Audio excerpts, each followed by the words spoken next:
I'm Kiana Davis, Senior Manager of Educational Programming at the JED Foundation, a nonprofit that protects emotional health and prevents suicide for teens and young adults.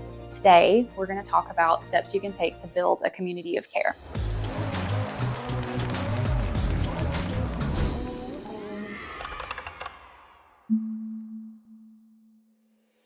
So first, a community of care is intentionally inclusive, supportive, and fosters a sense of belonging for each member, including members who may come from historically marginalized groups. What we know about communities of care is that they benefit schools. Jeff Hike-Williams, director of the Two Rivers Learning Institute, says that schools that operate as communities of care develop a sense of safety, a sense of belonging, a sense of joy, and a sense of hope in all students. They provide the foundation for students to truly thrive. This is what we want, to help students' mental well-being and to create an environment where they can thrive.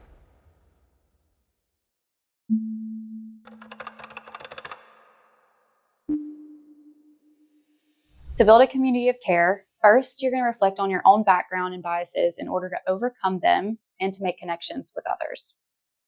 We have a couple of tips to guide you as you do this. You can look at your own experiences, your culture, your identities, and we recommend using the diversity wheel from Johns Hopkins, which you can download later to use in this reflection. But think about how all of these come together to create the person that you are, and also how they might affect your assumptions or even the ways that you might work with students. We also want you to check in with yourself to see how your personal biases and privileges may be impacting your relationship with or even your view of others. Also, we want you to be mindful of what you can't see. Everyone carries multiple identities, and some of them are not always visible.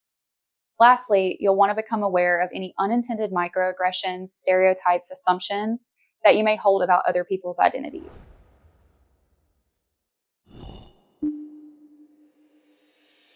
You'll want to notice if you see or feel people are being excluded and bring them into the group.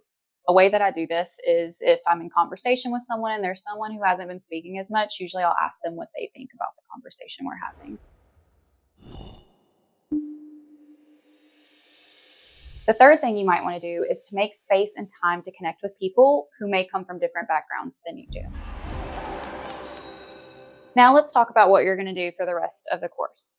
We'll start by checking your understanding with a few interactive questions about some of what we've just explored. And then we're going to give you a few concrete actions so you can start building a community of care.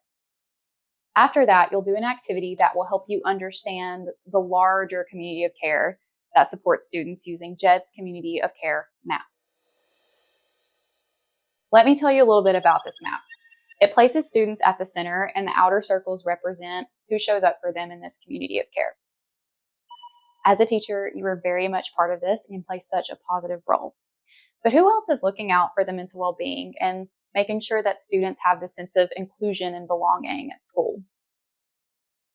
What about at home or in the larger community? You'll have an opportunity to reflect on these concepts later. But for now, thanks so much for spending time with us and learning more about building a community of care.